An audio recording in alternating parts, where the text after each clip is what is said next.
Has nombrado antes que uno de los tipos de inteligencia es la emocional. ¿Qué tipos de inteligencias hay? En realidad hay un montón, depende de cómo las categorices, Vale. sinceramente. Yo creo que las más conocidas son el IQ, básicamente, que es una sumatoria de un montón de cosas, una sumatoria de cosas que tienen que ver con la memoria, que tienen que ver con el razonamiento, etcétera. La más clásica suele medir cosas de razonamiento abstracto, sobre todo. Por eso hablábamos antes de que los test no requieren ni siquiera que vos sepas leer y escribir. Vale. Hay test más complejos. Muchas veces el razonamiento se mide en cosas visuales, por ejemplo, que vos veas una imagen y digas, bueno, ¿qué falta en esta imagen? Y que te des cuenta de que todo está nevado, pero los troncos que hay apoyados sobre la nieve no están nevados, entonces que reconozcas que ese es el elemento que falta, que no necesitas realmente saber algo para poder sacar esa conclusión. Entonces, mucho de ese razonamiento suele ser abstracto. Después, del punto de vista de las inteligencias, yo lo que pensaría más que nada es en la utilidad de la inteligencia cristalizada, que es lo que hablábamos al principio. Muchas veces la gente la descarta y inteligencia cristalizada es saber, básicamente saber cosas.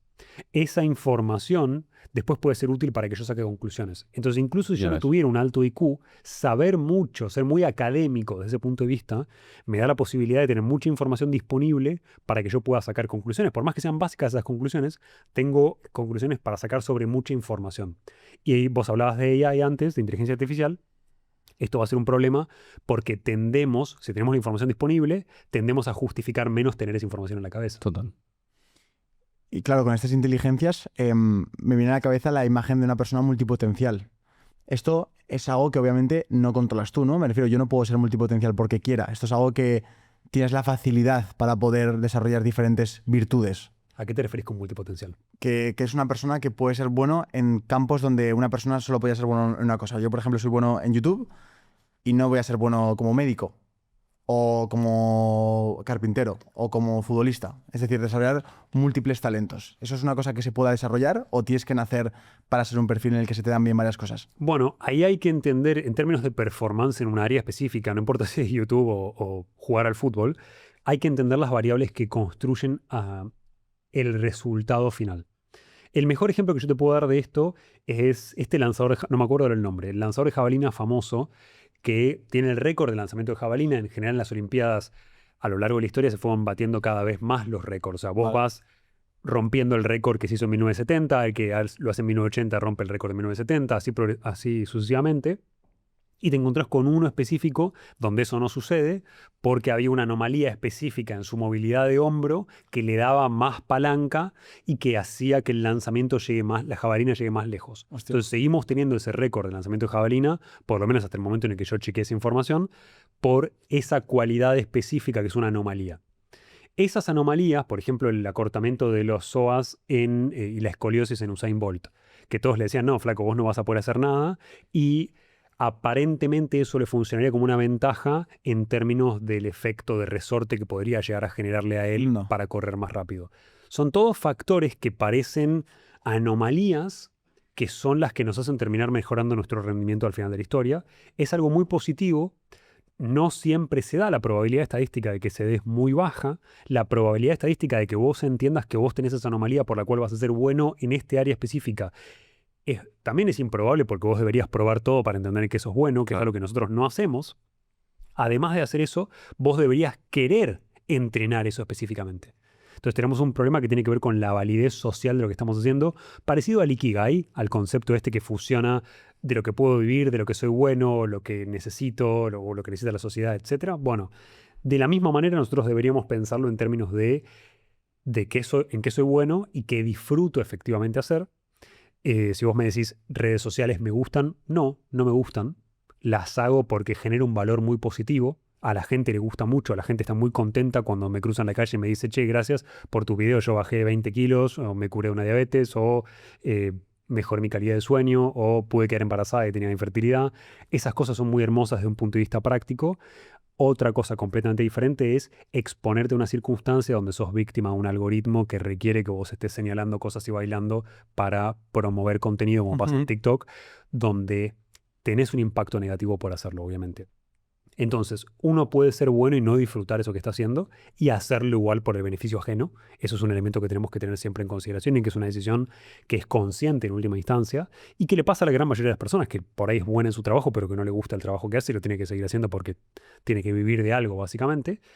Ese es un elemento. Y el segundo elemento que tenemos que entender acá es que ya se empiezan a superponer varias cosas específicas que tienen que ver con cómo yo puedo ir perfeccionando mi habilidad en ciertas áreas, pensar en redes sociales, en todas las cosas o todos los sombreros que ustedes cumplen naturalmente cuando crean contenido, lo que se llama en inglés 17 hats, que es el hecho de cómo ustedes muchas veces tienen que aprender de audio, tienen que aprender de iluminación, tienen que aprender de cámaras, tienen que aprender de edición, tienen que aprender de producción, tienen que aprender de copywriting para las descripciones de los contenidos que ustedes están haciendo. Esas cosas no son necesariamente cosas en las que ustedes puedan masterizarse. Entonces, cuando tenemos herramientas como la inteligencia artificial, cada vez va a ser útil el hombre que es todoterreno y no el que es súper experto en área. ¿Por qué? Porque el todoterreno puede, primero, coordinar a mucha de esta gente experta en un área específica y además puede acceder a información a través de inteligencia artificial o de lo que fuere para la información que le falta, el expertise que le falta. ¿Y el éxito? ¿Cómo ha ido cambiando tu definición de éxito? Esos 23 años, 24, cuando fuiste a aquella cueva, a día de hoy, ¿cómo ha ido cambiando esa definición de éxito?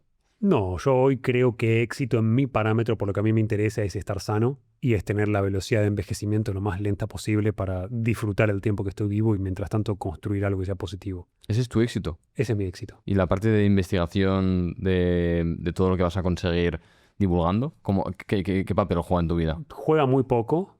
Te diría que lo hago antes para mí que para los demás. Afortunadamente coincide el beneficio que sucede o que existe para mí, existe también para los demás. Pero te diría que lo más relevante para mí es poder aplicarlo en mi vida cotidiana, que a la vez es una falacia argumentativa, porque yo podría ser un experto en longevidad y comer en McDonald's todos los días y fumar 20 cigarrillos por día. Obviamente no tendría sentido, pero la información es verdad o es verdad o es incorrecta. No tiene que ver quién te la diga en términos de si aplica o no aplica a todas esas cosas. Obviamente yo las aplico porque es mi área de expertise y es mi pasión y es lo que a mí me gusta y lo que veo que da un buen resultado. Y creo que llevarlo a cabo o expresarlo para los demás, por lo menos las áreas más simples de manera gratuita para que quien quiere estar más sano pueda hacerlo sin un costo, es un elemento esencial.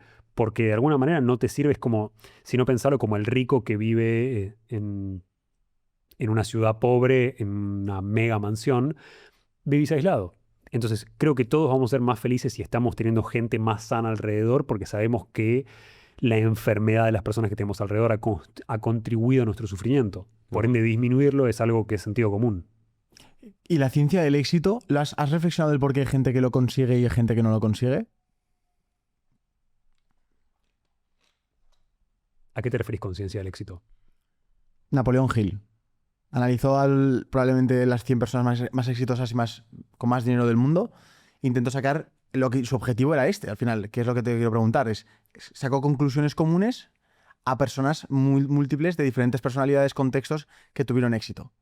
Mi reflexión es, si alguna vez te ha venido el pensamiento a la cabeza de ostras, ¿por qué yo he tenido éxito y no un doctor que quiere divulgar en redes sociales? O ¿por qué, no sé, por qué este tío ha emprendido la misma idea de aplicación que yo de salud y él tiene muchísimos más resultados que yo, a lo mejor sin ni siquiera tener la mitad de información que yo tengo?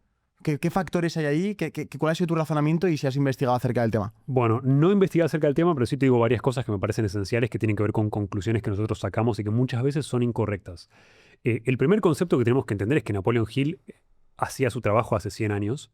Entonces, las métricas de las cuales estamos tomando hoy para entender la felicidad y entender el éxito desde un punto de vista de felicidad, porque lo que estás buscando es ser feliz al final de la historia. Si querés éxito, lo querés porque pensás que te va a hacer feliz, no lo querés por otra razón. Entonces, una de las razones por las cuales nosotros tenemos que empezar a entender esto y diferenciar esto es qué se validaba en la época de Carnegie, qué se validaba en la época de Napoleon Hill, qué se validaba en esa época de libros que son la base que por ahí todos leímos en el momento de desarrollo personal, pero que no son información que hoy esté validada por lo que nosotros entendemos en términos de felicidad. Sí en términos de éxito económico, pero no en términos de felicidad. Para eso es mucho más útil la información de uno de los estudios más largos de la historia, que es el estudio de felicidad de Harvard. En ese estudio se hizo el seguimiento de muchísimas personas a lo largo de prácticamente toda su vida. Pensé que participaron gente como JFK, como Kennedy, o sea, participó gente grosa de ese estudio. Y una de las cosas más interesantes de esto es que empezaron a validar qué cosas hacían a la gente más feliz a lo largo del tiempo. Y además las métricas y los criterios o las cosas a medir a lo largo del tiempo cambiaron. porque cambió nuestra tecnología y porque empezamos a entender que las métricas que estábamos tomando al principio no eran las que iban a hacer más felices a las personas.